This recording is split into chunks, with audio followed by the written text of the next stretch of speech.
So welcome to another episode of the Show. Today I've got absolute pleasure of an absolutely amazing, incredible guest that more people need to know about. So make sure you go and follow him, check out his content out on Instagram, social media after this. So that is Mr. Nick Gloff, who has personally been helping a lot with my own training and exercise execution, helping me level up. And today we're going to discuss why you're not building muscle and what's holding you back. So welcome very much, Nick, onto the podcast. Thank you for having me. Pleasure to be here. So Nick, give us a little bit of a breakdown about your background and your expertise, because your knowledge and in-depth precision, and we were just talking about before the podcast, his meticulous approach with everything with exercise execution is insane. And that's what brought me to Nick, is to really try and help level up everything I do to improve my physique, to take that to another level and also help my clients as well. So give us a little bit of your background, Nick. All right. So I have a double degree in Kinesiology and Exercise Science. When I was in college, I minored in biology, which is a minor detail. Is how much that's really going to be exactly relevant to what we talk about today is not going to be much. But I also worked in a biomechanics lab for a few years, did some EMG research with an ACEs isokinetic dynamometer, stuff that we could talk about another day if you ever wanted to have a longer form conversation about that kind of work that I did. But the bigger thing that's more important, aside from the formal education that I got in this field, is more the experiential knowledge of having put a lot of attention to detail into the side of biomechanics and trying to look at what interplay between physiology we have with the physics of the world itself, so that we can look at what the interface is and how we interact with everything in a way that's going to be the most fruitful for the goal that we have in place. So my attention to detail with mechanics specifically is one of the biggest things that I work on with all of my athletes. And I am a bodybuilding coach. That's my profession. So as that is my profession, one of the things that I do mostly, and I do with you yourself, is look at your movement patterns, look at what your physique looks like, look at the weak points, look at what the indicators of a general problem are, look upstream, downstream of the problems that do previously exist, what movement inefficiencies there are, what kind of bottlenecks you have to your execution, your ability to not just execute on the movement in the sense of like form of an exercise, but how you can execute on a total plan, how your programming lines up to what your actual needs are, how much room do you have laterally to move between things and applications of exercises, and how it is that you can go through those working laterally through all of those things, and how much scale do you have vertically from them. Being able to do a whole lot of things but not really being able to do any of them well is useless. Being able to do a couple of things extremely well but having the rest of the table be completely untouched is also useless. So looking at trying to be not a jack of all trades as somebody that is an athlete, but somebody that has enough breadth to their understanding of what their body can do, what it should do, and why it isn't, is looking at all the things that is going to be necessary for long-term progress and being able to stay doing the thing for as long as it would take for you to do, like to get to your end goal anyways. So as far as credentials go, I mean, I covered the degrees, PSL 1 level coach. So that's Jordan Shallow. Shout out to the guy. I have to give him a shout out on every podcast I've ever been on, apparently. Jordan's also been on the podcast, so Jordan's the man. Yeah, so Jordan is the man. The whole Prescript crew, they're all fantastic. Big respect to them. If you want to learn a little bit more about the type of stuff that we're going to talk about today, they would be some good people to get in touch with if you don't know anything about them anyway. To not blow too much smoke, that would probably be the best place to end that off before I start talking about mentorship of all the people that I've mentored and all the people that I've taught and the coaching and all this stuff. I'll talk forever about all the people that I've helped up to this point, but it's just not going to be fruitful for the conversation. 100%. I think one of the big things that I get frustrated with, to use the right language, when coaching and training people sometimes, and like this was me when I was younger, is that people sometimes have too much of an ego to accept trying to do something in a different way. So for example, young guy might be early 20s, whatever. And he's like, oh, well, I've already built so much muscle. I've done X, Y, Z. And they're not willing to open their mind and try and do something slightly different way or take on a different thought process. Is that something you come across a lot? Yeah, for the most part, and especially people in this kind of realm, in the bodybuilding world, or even just more tangentially in the fitness world at large, everyone has an ego. Okay. Absolutely everyone And has an that's ego. why I love you, Nick, because you were just straight up and there's no bullshit. Yeah. So everyone, even I have an ego. Don't let me play you. No, but you're not fake with your ego. So a lot of people have you are who you are, whereas I get hugely frustrated with the fitness industry because so many people just aren't. It's like a facade, and like Yep. I am who I am, and you are who you are, and that's why I have the utmost respect for you. Yep. It makes it a whole lot easier when you're not two different people in Yeah. front of, exactly. But all of us have an ego. And the biggest thing for people that actually make progress within this space is knowing when to put it aside, and knowing that you don't necessarily have to shut up your ego, but you have to be able to use it. Mm. So one of the things that ends up kneecapping people is the fact that their ego gets in the way of ever learning something new, because they've gotten so tied up in the fact that they're right, or they're doing the right thing for themselves for whatever reason they've convinced themselves it is. And then it just never expands beyond that point. And whatever limitations are set by the mindset that they have, or the approaches that they know how to do by that point, that's always going to be a limitation if they never look beyond it. There's always going to be some limit to it.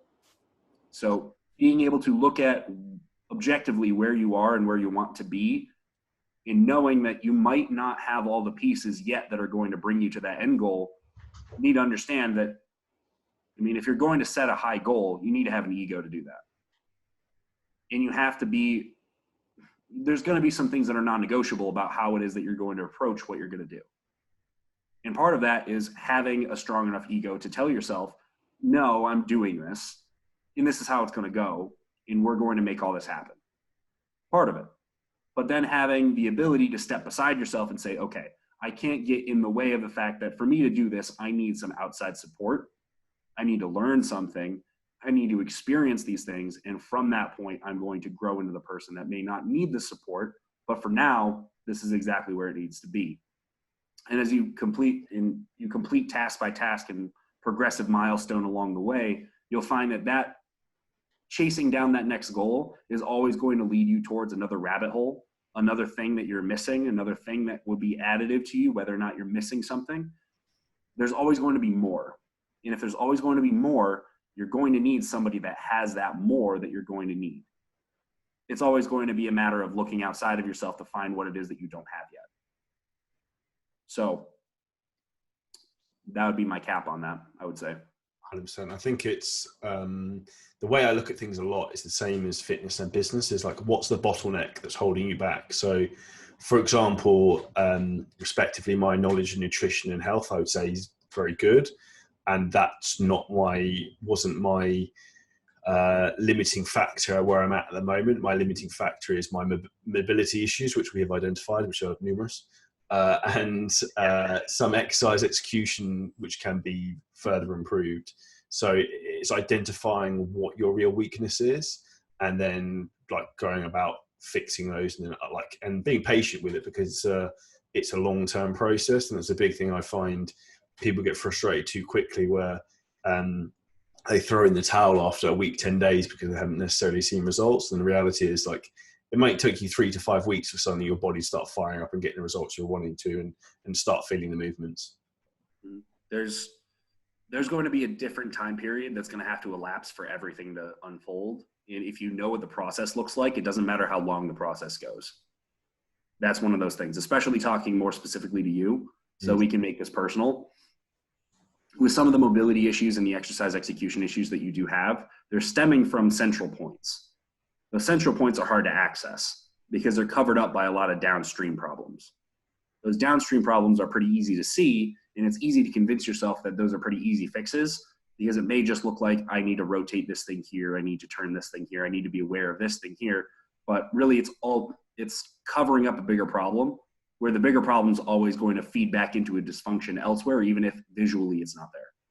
So your ability to be mobile enough, stable enough, accurate enough, so that your efforts are going to do what they're actually intended to do, and they're going to be qualified to a point that the quantity of them is useful to you, that's going to take time. And for each one of the things that we're going through, it's going to take a different amount of time. because we're going to be feeding into the system exactly what it needs, when it presents us the opportunity to do so, so that every opportunity we take is not pushing you over the edge to create another compensation elsewhere that creates a bigger issue somewhere else. As we move through, the body it's a crazy thing. It's a complex thing, but it's not an exotic thing. There's no mysticism with this. There's not a dude sitting on the top of the hill with the wizard stick passing down the tablets from on high. Gandalf of games. Yeah. So that's not how this works. Like, there's no magic. It's just knowing exactly what you're looking at and being willing enough to look at a body and go, okay, this is where we're at. This is the next step. That's it. Next step is here. We're taking one step. One. Set your foot, get solid there, bring your other leg up to where that is, create the baseline, and take another step. And that's it. And the next step is going to appear underneath your foot as you're stepping. But if you step too early, you're falling. It's like playing a video game, basically. So if you're playing a video game and you're walking through, oh, no, even better. This just popped it. Perfect. Like in the Indiana Jones movie, they're walking across that chasm. Yeah. And it's just like there's nothing under their feet. You can't see it. It's invisible. But as you take that next step materializes as you step to it. Something comes out of nowhere because everything comes from somewhere. That next step becomes self-evident as long as you're looking for all the cues to find it. And if you're willing to look at it and take the time that is necessary instead of trying to force it, you're going to see those things happen. It's going to materialize, and as time goes on, those changes will occur. Those upward trajectories of efficiency and proficiency is going to come. It just takes time.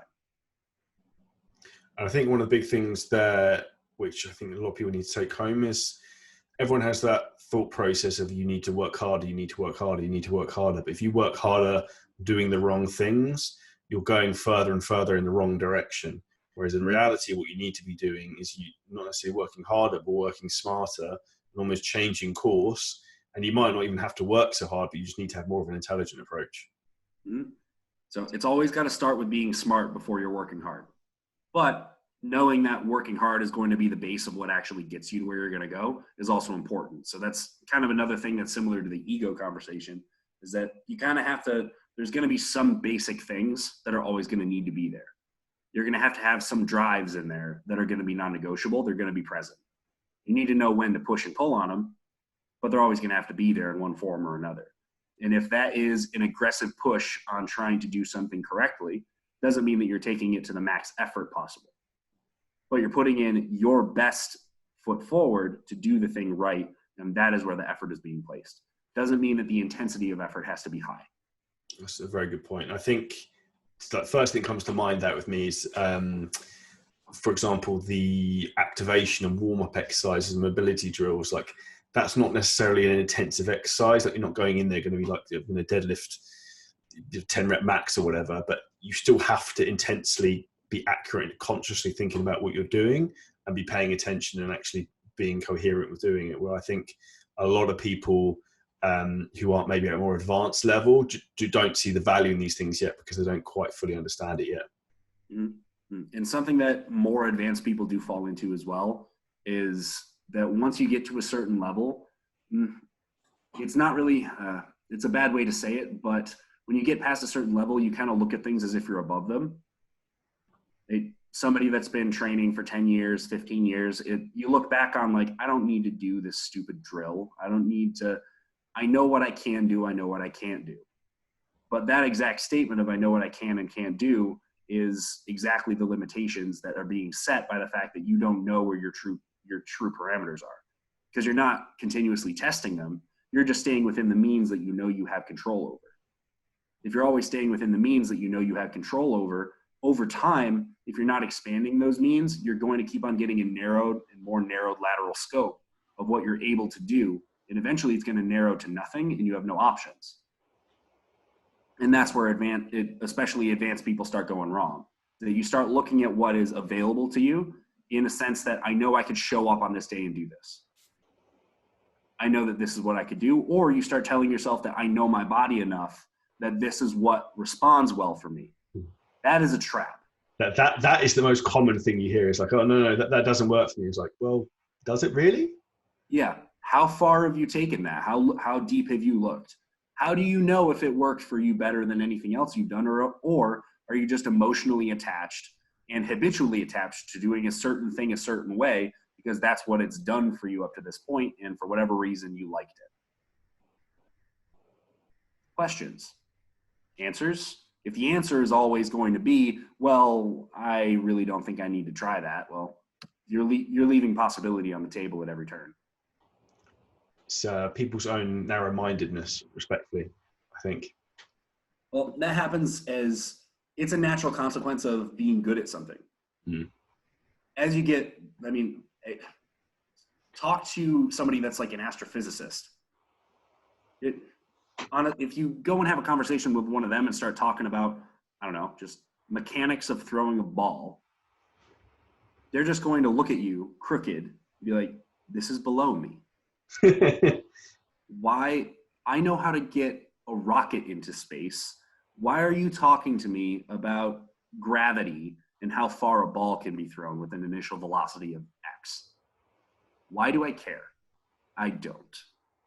So leave me alone. But those same things, all the same kind of mechanics, all the types of, all the physics that goes into something as simple as that is still going to be present in something that's a larger scale.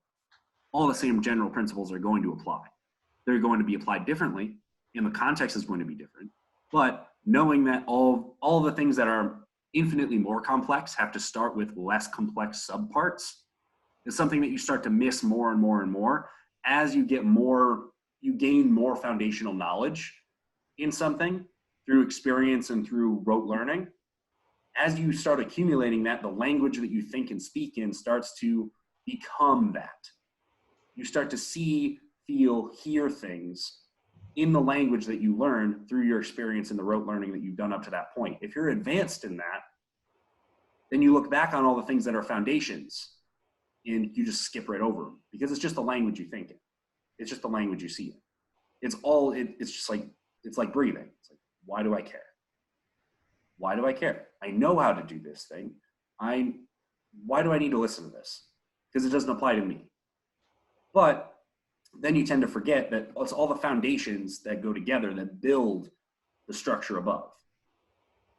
The structure above might be infinitely more complex than the cement foundation. But is it still important?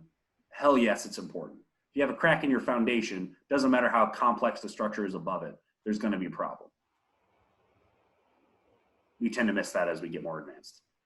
I think it is often with a lot of those things, people massively overlook everything other than the skeletal, like muscular system. People are just looking at, that's all they look at. They don't think about cardiovascular systems. They don't think about everything that's like layered below that, which ultimately defines everything.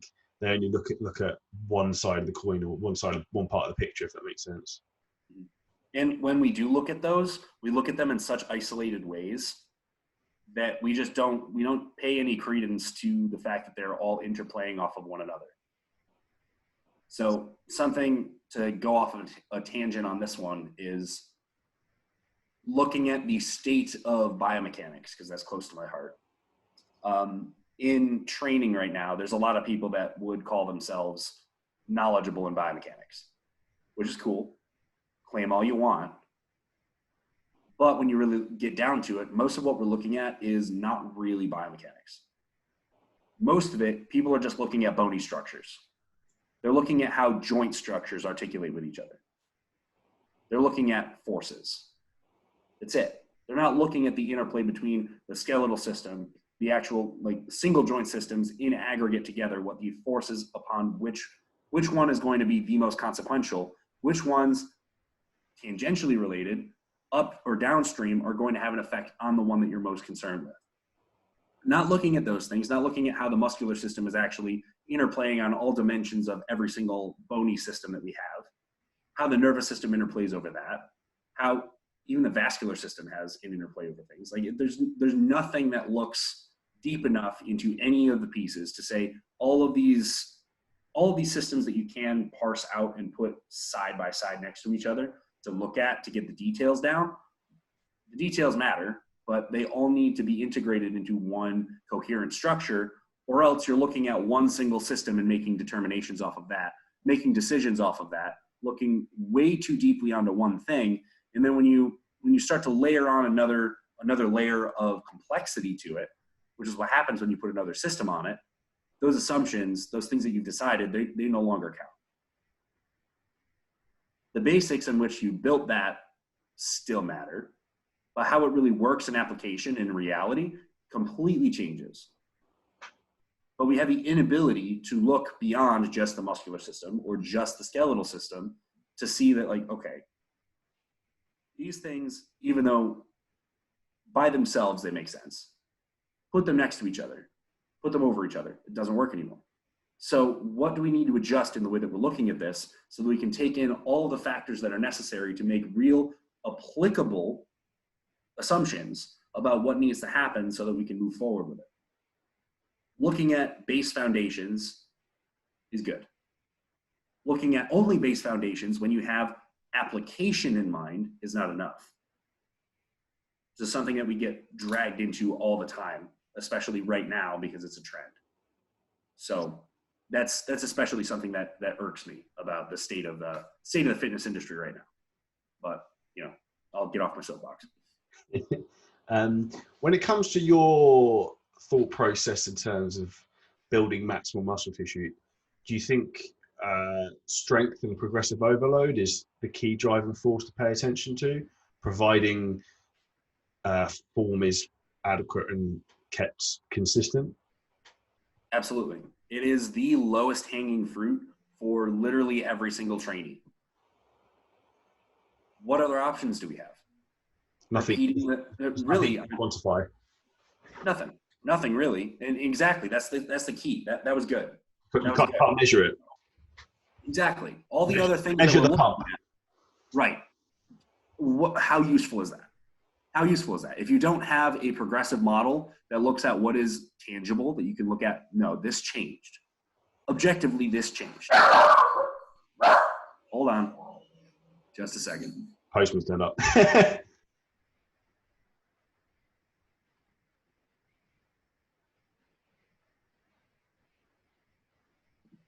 We're good now. Cool. So what you just said is important. So nothing that you can quantify. You can't qualify it really either, because your qualification of whatever that is, say the pump, your qualification is going to change day to day by how you feel about it. What does that matter? What is it really going to give you? If you're not looking at, if you want to look at it day by day, sure. Maybe that gives you a general trend of like, okay, today's session was all right. I felt okay about it. Maybe I moved a weight faster, or maybe I did it under more control, or the pattern felt better, or I got a good pump off of this thing, and all great things, good feedback. But span that over the course of a year. How many actual tangible progressions did you actually make using those as your yardsticks? Nothing.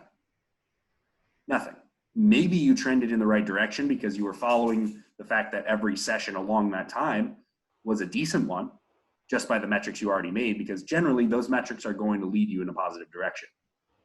Fair enough point. But how far are you taking it? You don't know. You don't know how much is left on the table. And if you're here to recreationally do this and to get a little bit better over time, have at it. That's totally okay. But if you want to make tangible progressions over the long term so that when you have a big end goal, you know that you can make it to the end goal, you need to be quantifying these things. You need to be looking at what it is that's going to give you the most bang for your buck on each stimulus, every bout that you go in to do, so that you can actually make it there. And by all means, what is the thing that we have the most unlimited runway on of all things? The amount of load on a bar. How much room on the end of a bar do you have? A lot. I'll make it easy for you. A lot. There's a lot of pounds. A whole lot of pounds. A lot of kilos to move. If you go from, this is a statement that's been beat on for forever. But you start off being able to barely bench, a plate per side. You get to the point where you're benching 3 plates per side, you're gonna be a bigger human being. Do the same thing with your squat, same thing with your deadlift, same thing with literally any other movement, whether or not it's a barbell. Look at how much time does it take for you to get all the way down the cable stack on whatever movement. Cable lateral, bicep curl, tricep extension, doesn't matter. How many more pins do you have to go? And then once you get to the bottom of that, can you put a gym pin in it and put another plate on it? Yes, you can. Now, how do you standardize that stimulus? Easy. You just do all of the same points of execution. You stay exactly as proficient on those as close as you can. You standardize the amount of time it takes throughout all the phases of the movement itself. You go through your movement quality, the quality's there. What else is there? You have repetitions within a certain target range, and you have load moved. You were limited on how many reps we can do, realistically. Because for us to get a stimulus that's actually worth getting, you're going to have to come pretty close to a failure point. Pretty close or all the way to. And as you get into higher rep targets, your ability to hit a true failure point diminishes. You're going to be stopped by other things that aren't mechanical failure. It's just going to be the case of it. Unless you're a psycho and your pain tolerance is ridiculous, you doing a target of 30 reps on a movement, you take it all the way there straight through with no rest pause, no breathing extra, like you just take it all the way there. First of all, you're psychotic. One, it's amazing, good for you. But by the time that you get to that point, what stopped you? Was it just that the pain was so much you just could not make yourself, you couldn't will it to happen again? Or did you actually fail and the muscle tissue that you were training could not generate enough force to move the load through space one more time? Which happened. As you get into higher rep targets, the likelihood of it being pain is much higher. Or you're just convincing yourself that, no, this is about time. This is about it. We're pretty close to failing. It's okay.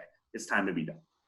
You stay within reasonable rep targets that we would typically do for bodybuilding purposes. We've already obviated out one of those progressive methods. One of those variables that you would look at for what you can change over time is to make progressions happen. Rep targets. How many reps can you do with X amount of weight? The weight doesn't ever change, and that's what we're looking at as a solid variable that doesn't go anywhere. What do you have left? You have sets to do. How many sets can you feasibly do? That's limited as well. Really, how many sets of side laterals do you have time for? Honestly, do you want to be doing side laterals for 2 hours? I'd say not.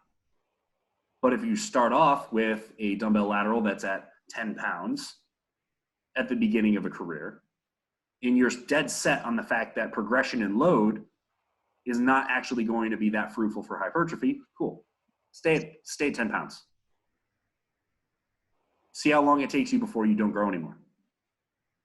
See how many methods that you can try to exhaust with that load, and see how limited your ability to progress is in the long term. Quite limited. I'll answer it for you. Quite limited. So what is the lowest hanging fruit, the easiest thing to change? You bring the pin on the stack down. You add a 5-pound plate. You pick up the bigger dumbbell.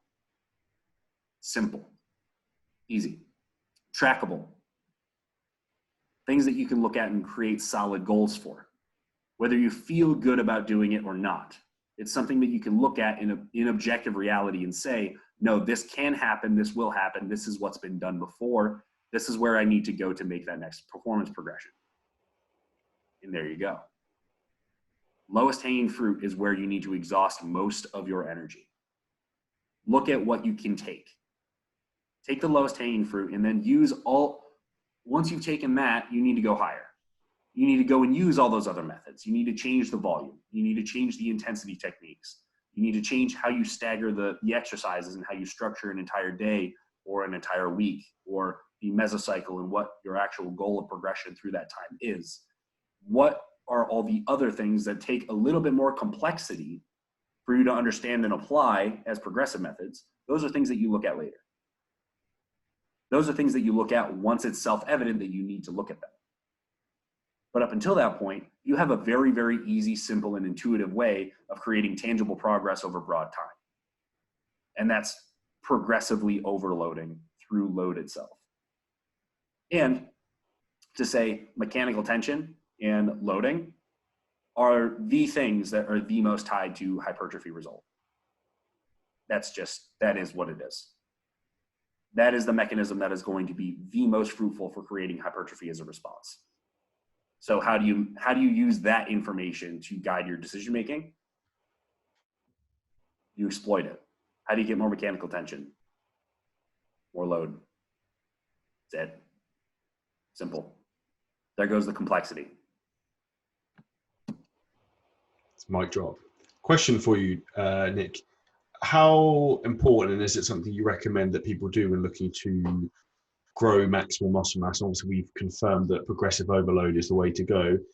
Would you recommend people set definitive strength goals for, like, say, 8-week blocks, 6 months, 12 months, things like that? You should be looking at some tangible goals, and those are going to change over time. I mean, as you're trying to progress through them, keep an eye on your pace of how it is that you're progressing towards them. So if you have a goal of like trying to move up by a plate on something, anything, if you're not making concessions on your rep targets to be able to do so you're staying within, like, I don't know, we'll take a 6 to 8 rep range.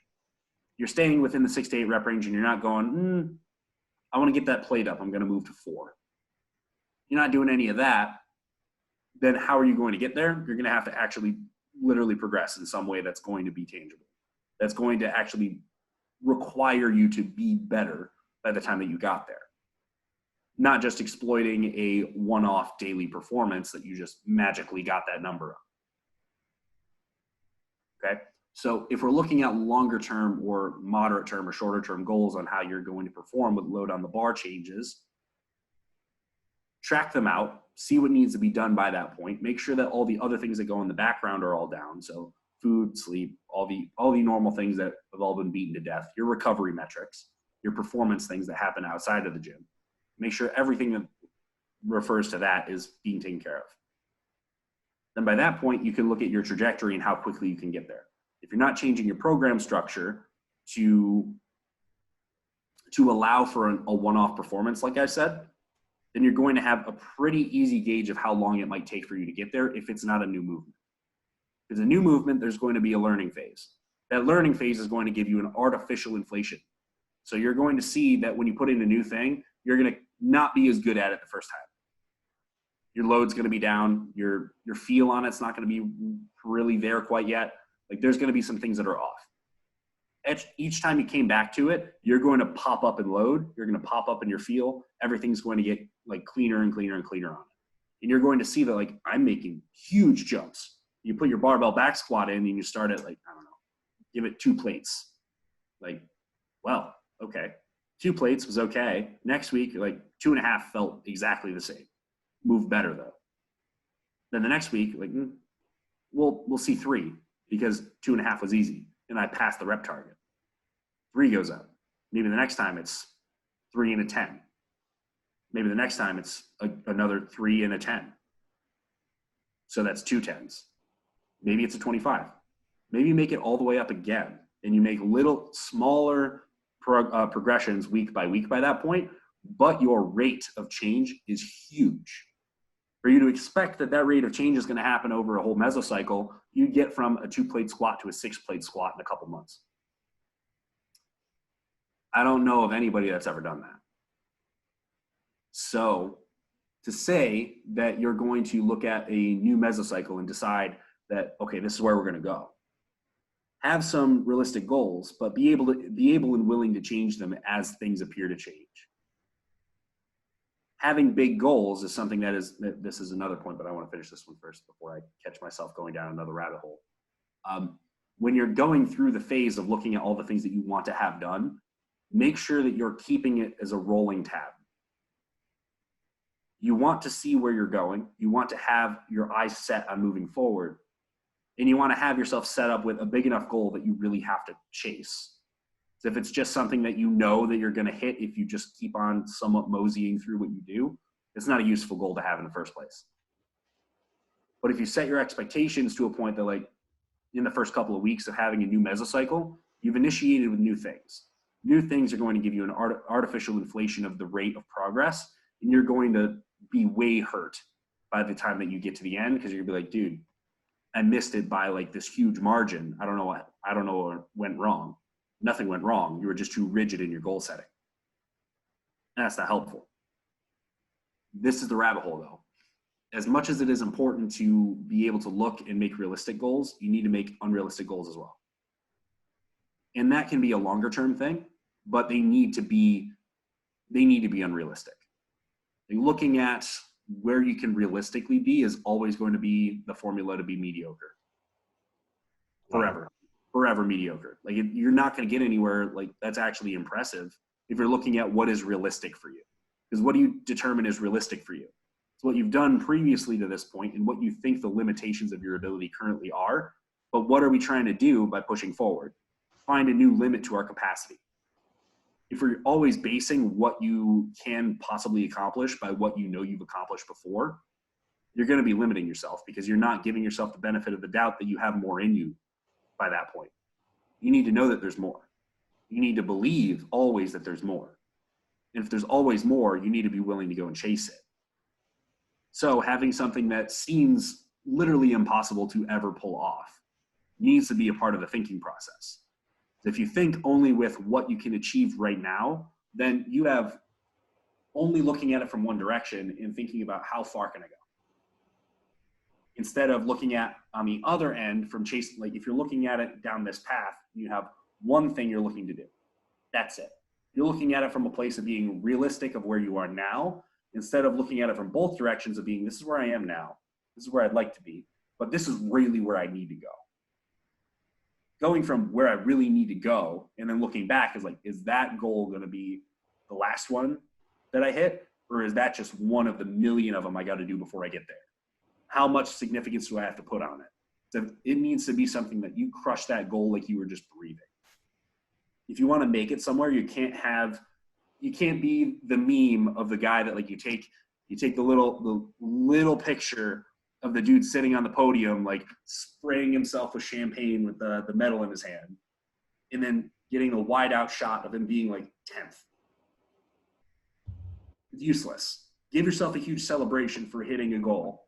Good job. But how many more of those do you need to do before you really hit the unrealistic goal that you had in the first place? And almost everybody that is, especially like real bodybuilding or real like powerlifting or like sport minded individuals, real progression minded individuals, not just fitness people. If that's where your mindset is, then you should already intuitively be looking at something that's near impossible for you to imagine happening. Everyone that's ever done bodybuilding that actually has a competitive mindset is going, I want to be an Olympian. If not just be an Olympian and stand on the stage and maybe like take last and go home and say that I did it. Do you want to be the best in the world? You better be treating it like that. You better be thinking about it like that. Are you looking at your strength goals as if, no, I want to be the strongest human that has ever lifted a thing ever? Big goal. Very big goal. But are you treating yourself in the goals that you're looking to achieve as if you're trying to do that? You should be. Because then at least if you don't make it there, you're going to make it as far as you possibly could have anyways. So if you keep on making things too realistic, you're just never going to go anywhere that's worthwhile for you to chase anyways. So there. And you won't put in the action required anyway, because you'll just coast. Yeah. Yeah. And that's the biggest problem with like a lot of small goals that are easily achieved. You got to have something that's so huge that your small goals need to be like breathing. They can't be a celebration every time because you need to do it. You need to do it to make it there. It's not something that you had to exert into doing because this was the big. Every little goal is not your Olympia win. Every little goal is a step of the way that needed to happen. So treat it as such. You needed to do it. Good job. You did it. Step forward. Take another step. Crush another goal. Crush another goal. Keep setting bigger and bigger expectations bigger and bigger goals and keep on pacing them out so you know you hit them. But make sure that you're keeping in mind the fact that you need to make it to your end goal. And you don't have an unlimited amount of time to get there. So there needs to be urgency. 100%. To give some context to that, so like say for example, we're talking about strength goals, like one big exercise that I want to get, well, I want to get good at all of them obviously, and stronger. So like realistically in my head, I don't know how you look at numbers for projective goals. So for example, incline bench, I think I did 130 for 6 the other day. It's pretty poor.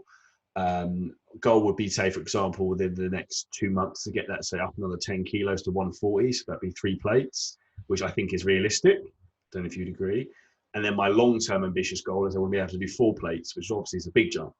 But that's where my mind is, if that makes sense. Is that the way you would look at that sort of objective? Yeah, for sure. That's the right way to do it. But even then, thinking 4 plates, is that where you want to end? Is it? Or do you want to see how far you could fill a bar? Because that's where it really comes. Like without being like all nebulous and cryptic and talking in, just trying to make it sound fun. Look at what you're actually doing in the gym. How much runway do you have? You literally have until you fill the bar. Have you filled the bar yet? No? You have work to do, son. And that's it. And that's it. And if you start making concessions about like, I'm at 2 3/4 of a plate, want to see if I can get to 3. If I can get to 4, I'll be good. Ain't enough, man. Ain't enough. Because if you can get to 4, you want 5. Yeah. If you can get 4, you obviously had the ability to progress by a plate, didn't you? Yeah. You were able to gain the capacity to do that. So what's to say you can't do it again? Nothing but you. You're the one saying it. So stop telling yourself that. Because you can make it up there if you decide you're going to. And if you can't, you'll find out along the way. But you better believe, or else it's just never going to happen. And very likely, you'll never make it to the initial big goal that you decided was the big goal. If you decide that 4 plates is like where you're gonna be content, and that's where the goal is, then you're going to likely end up making it to the point where like you're going to get to like 3.5, and you're like, almost there. It's we're good. I'm happy with this. This is okay. But if you decided, I'm going to fill a bar. We're just going to do that, and I don't care what has to happen. I'm going to make it happen. You're going to get a hell of a lot farther than 3.5 plates, and you're going to do whatever it takes to get there, within means, obviously. So that's the way I look at it. And the reality, as well as the process, if your goal is maximal muscle development, if you go from benching, say, incline bench to 3 plates to 4 plates, chances are you're going to have a very different physique by the time, upper body thickness by the time you get to 4. Yeah. And that's making the assumption that everything else is also following in that path too. So like by the time that you're incline pressing 4 plates rather than 3, then you'd also be hoping and really expecting that your squat has jumped up too. Your deadlift pattern, whichever one that you choose to do as your main hinge, that's popped up too. Your curls have popped up. Your lateral raises have popped up. Your tricep extensions, your machine tricep press, your overhead press, all of these things that are all going to be other movement patterns. You're expecting that by the time that you get to that point, everything else has trailed up at the same pace, roughly. By that point, hell yeah, you're going to be a bigger human being because you don't have a choice otherwise. That's the way it needs to be looked at. Because if we're looking at it as in isolation of this, because this is where people like to poke holes in the idea of like you being a bigger person by time that you've gotten from 3 to 4 plates or 2 to 3 or whatever. If you look at it as purely the performance of one singular thing, and we look at it as like a strength goal, you can achieve that goal without really you can purposefully do this because like this is really what powerlifters do. This is their sport. You get as strong as you possibly can within the means of the body that you already have. If you jump up a weight class, you're in a whole other pool of people that have maximized their ability within their parameters too. So how much are you going to pale in comparison to their ability by that point? By a lot. So powerlifter, they're getting stronger at everything that they do. while staying within the means of the body they already have, for the most part. And they're going to maximize that body within the weight class that they have. That's the goal.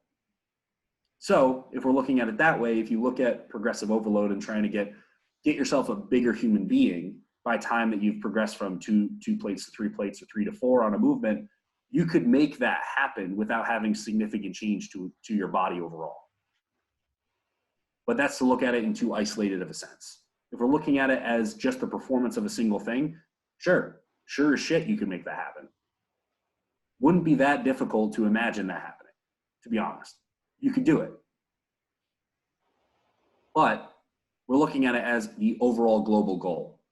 If you put more weight for the same execution, for the same rep targets on basically every movement that you do, by that time, you will be a bigger person. It's just going to be the case. It will. And then that's also assuming the fact that part of your goal is to move up and get a bigger human body anyway. So are you going to be eating in a deficit that whole time? No, you're not. So to make it this yes or no black and white type thing, that like, is it necessarily going to be the case that if you progress on this lift by this much, you're going to be a bigger human being? Not necessarily. But it's getting way too abstract and trying to pull out all of the other things that go into the fact that you're chasing that goal in the first place. If you're trying to support getting to that goal, then you're going to look at all rest of the program and everything that you do personally for you to make it happen. So are you going to achieve that goal by doing all the other things that are going to be required to achieve the goal? Yes. So that's enough with that one. That one also kind of annoys me. So that's where that comes from. I think there's a huge amount of relevance to that. I think what is interesting as well is where you're referring to powerlifters, where it's essentially becoming more efficient at movements rather than building muscle tissue, if that makes sense. Yep. That's one of the major goals. I mean, the biggest thing that you're trying to do with powerlifting, especially, is move with your leverages. You're trying to lean into what you have naturally as your assets to be better at the thing. How are you maximizing your ability to do the thing? Lean into what you have. Don't worry about what you don't. And then you just maximize everything within the parameters that your body sets for you. And that's it, there and done. There's no other things to think about too much. That's just the objective goal as it is. 100%. To give some concise information to start to wrap things up to help people at home in terms of listening, who are listening to this, in terms of building muscle, what would be your 3 main focus points in training sessions? So, for example, you would get someone to really nail down or to try and focus on actually, say, for example, getting tension through the muscle, actually getting the most out of the training session specifically. So 3 things to look out for? Or to like focus on or be mindful of. 3 things to be mindful of. Okay. First of all, be mindful of your preparation. Not just mindful of your preparation outside of the gym before you show up, although that's important. Your preparation for every single lift that you're going to do for every single set. All of it. Your preparation for everything needs to be spot on. It needs to be identical every single time. That's something that gets way too easily overlooked by almost everybody. If you're not approaching the bar the same way for whatever exercise it is, then you're going to have a different result every single time. If you're not setting easy, deadlift.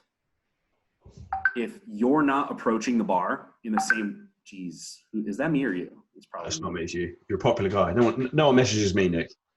Oh, of course, yeah. Right. You know, that's a load of shit. That's just me being unprofessional and having WhatsApp up in the back. Gone now. Preparation for every lift is going to be hugely important to the standardization of everything else within it. And if we're looking at the quality of every single unit of work that we're doing, we need to be able to qualify it. For us to quantify it, it needs to be standardized. You can't standardize the execution of anything if you don't set it up the same way every time. There's going to be a little thing here or there that's not going to be quite right. Not going to be fruitful. You're not going to hit your most efficient and proficient ability to perform if every single thing is like a little bit tinkered off. It's not quite 100%. Your mindset walking in isn't the same. Your approach to it, or where you set yourself, isn't the same. What cues you're thinking of before even doing the thing, is that the same? Are you timing everything the same?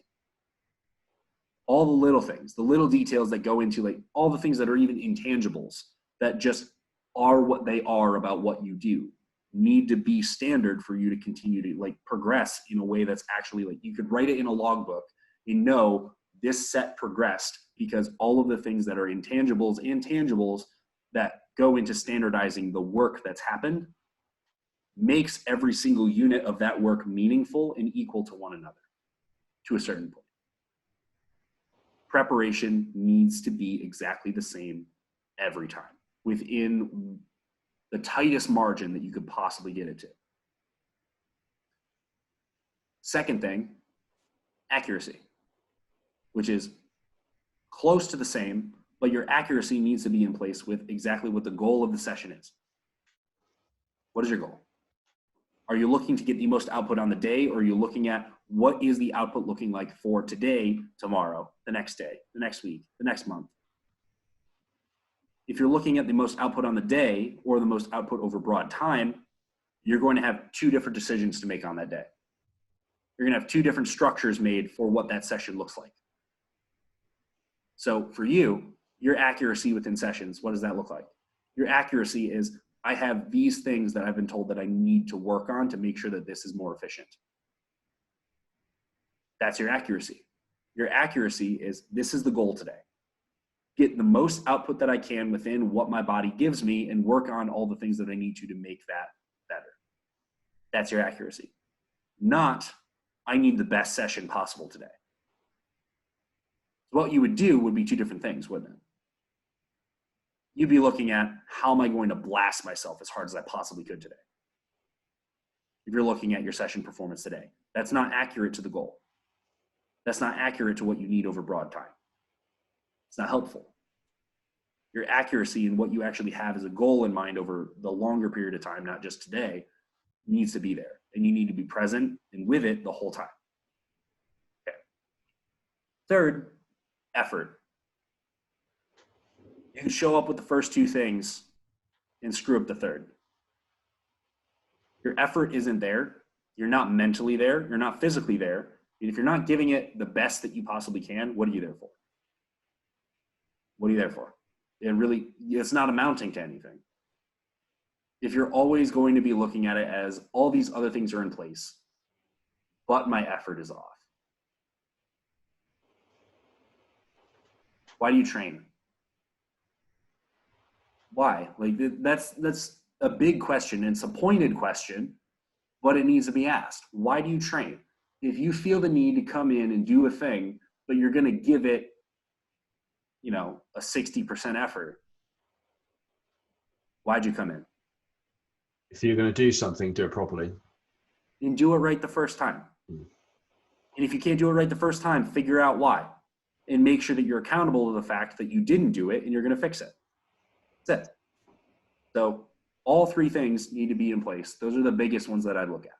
And if everything else, it kind of shifts and changes over time, those three things are always going to be what is going to be the most impactful on any one given day and over broad time for you actually making it towards the goal that you have and progressing through this. What would you say is the one most people fail on? I'd probably say point number 3. A lot of people. It depends on what niche of the community you're looking at. Yeah. Because there is more advanced, less so. I wouldn't even say that. I mean, I would say it depends on what your major influences are. Because there are, you're going to know a couple people probably offhand that you could count that they're not really all too bothered with like the Instagram bodybuilding, Instagram fitness life. But those people go in and they kill it every day. They might not be plugged in with what's going on, but they go in and they love training and they smash it every time. Those guys are very different from somebody that are, they're way too plugged in They're way too like up into themselves in this community, and they're missing accuracy. Those other guys, effort is there. Accuracy is going to be off. You look at it as they have the effort always there, but they don't really know, like, okay, they're going to give the best they have every single day. But they might be spinning their wheels in some places because that effort is not well placed. Their accuracy isn't to the point where it needs to be for them to continue to make forward steps over long periods of time. They might make a jump today. They might make a jump next week on this thing or that thing, but is it really amounting to the end goal that they're looking to do? Probably not, because they're going to be bottlenecked in ways that are imposed by the way that they're approaching it in the first place. And then the other people that are influenced, like, well, literally, figuratively, both, influenced by Instagram, fitness, bodybuilding world. If that's your major influence, then you're going to be looking at trying to be super meticulous on things that really amount to nothing if effort isn't there. Really. So it's being super duper anal about how many sets of this thing is going to be within my, volume landmarks, whatever you've decided is what has determined those for you, because they're not a set number. They're based on the person and what their needs actually are and what they could do. But if you never really pushed your effort and your limits and you don't really know what your rate of progression could possibly be, it's all arbitrary. You don't know. But you might even still obsess over that. You might obsess over literally every single minute detail that has ever been brought up by any smart person, quote unquote, smart person on the internet that has something to tell you. If you don't have any effort, you don't have any sort of way of applying all the things in a way that actually is cohesive and coherent in a way that's bringing you somewhere, then you're just spinning your wheels doing nothing. And convincing yourself that you're right because you have a person that's smarter than you that told you that it was. And that's where those two different subsets of people within this industry and within this endeavor are going to be different. Preparation, basically everybody sucks at. But then it's between those last two that is going to be different based off of your influences. I think that's one of the fascinating things of life. And I think in particular, more with the lockdown situation, more at the moment, I've become more aware of this, people's external influences on them when suddenly their world becomes smaller because they can't physically see people. And then in the UK, we're still in a lockdown. COVID's bullshit, that's my opinion. And then hate me if you want to hate me. And they're only like influences from social media and the internet, and then you can very suddenly see these trends of like everyone training the same or doing slightly odd things or same exercises, and like I'm not sure what it is, but there's is it like a barbell hack squat Kai Green does that weird leg movement? Jefferson. The Jefferson, like that I think is like the shittest exercise, but like everyone does it because like Kai Green does it, and like yeah, do you know what I mean? Yep, I know exactly what you mean. It's all about being influenced or being an influencer right now, and just the nature of the fact that, and that's not even just our industry even. That's the world right now, which is really crazy, and it's a larger social phenomenon than either one of us probably could put a definitive nail on it. But it's ubiquitous, and everybody's part of the trap in some way or another. And some of us are more cognizant of it and can fight against it, but it's always going to be an influence on all of us as long as all the same social structures are in place. And with all the restrictions that, you right now in the lockdown and everywhere else really in the world, for the most part, are in some sort of restricted state of having to make some concessions on what it is that your influences are, what you can choose to do and what you can't, and the people you can see and you can't, and the activities that you can do and you can't do. Like, those restrictions are going to put some hard and soft limits on what it is that you can be and experience. And that's going to shape how it is that we actually we interact with the world by ourselves, within ourselves, and what we do personally and what we do in the eyes of others and for the eyes of others. And as those things and those start to muddy into each other, we have even larger amounts of cognitive dissonance about what it is that our true goals and what we actually want are. And I think that's the place that a lot of people in the fitness industry are currently. We're kind of faced with the fact that you can't do the things that you would like to do and you've identified yourself as being able to do because of restrictions, it's forcing people into confronting who it is that they really are and what they really want. And without the access to the thing that makes the achievement of the goal they've decided to do the easiest to do, whether they can mentally hold on to the fact that that's part of who they are, it's being influenced by the people around them. And if the only way that they have built their identity of being this person is through the influence of others, you see them follow exactly the same trend as everybody else does, because it's the only thing they can latch onto that brings them some sort of recognition of the person they once were. And so that's kind of a sad reality, but it's a place that a lot of people are sitting right now. So 100%. We'll wrap up this episode of the podcast there. And to make sure you guys are getting some positive influence from someone I'd highly recommend, what is your Instagram, Nick? It's just my name, Nick Gloff. Nice and easy. It's NICKGLOFF. So I'll put that below the show notes. Thank you very much for your time today, Nick. Absolute pleasure. And would love to have you on the podcast again. I feel like we could talk for hours. So if you guys found this helpful, insightful, please make sure you share this to your stories. Tag myself and Nick, and we'll see you next episode. So that was a truly incredible episode of the podcast with Nick. As always, I could talk all things training and maximal muscle building with him. So I'm sure you guys found it insightful, helpful, and gave you a lot of food for thought to maximize your training throughout 2021. Talking maximizing training, there's a few ways I can help you below this podcast and below the podcast in the show notes. So one of which you can join our CJ Shredding Squad Facebook group for free advice, tips, and helps from myself and the CJ coaching team. You can join Shred and 8, which is the world's #1 8-week transformation program for just £47. You can apply to work with me and the CJ coaching team on a one-to-one coaching program by booking your free 6-pack strategy call. And then you can also subscribe to my YouTube channel, where we have got free daily content going out with workouts, nutrition tips, all to help you become the ultimate best version of yourself. So we'll catch up with you next episode with one of our hot guests we've got coming up, which is AJ Morris. And we will see you in the next episode.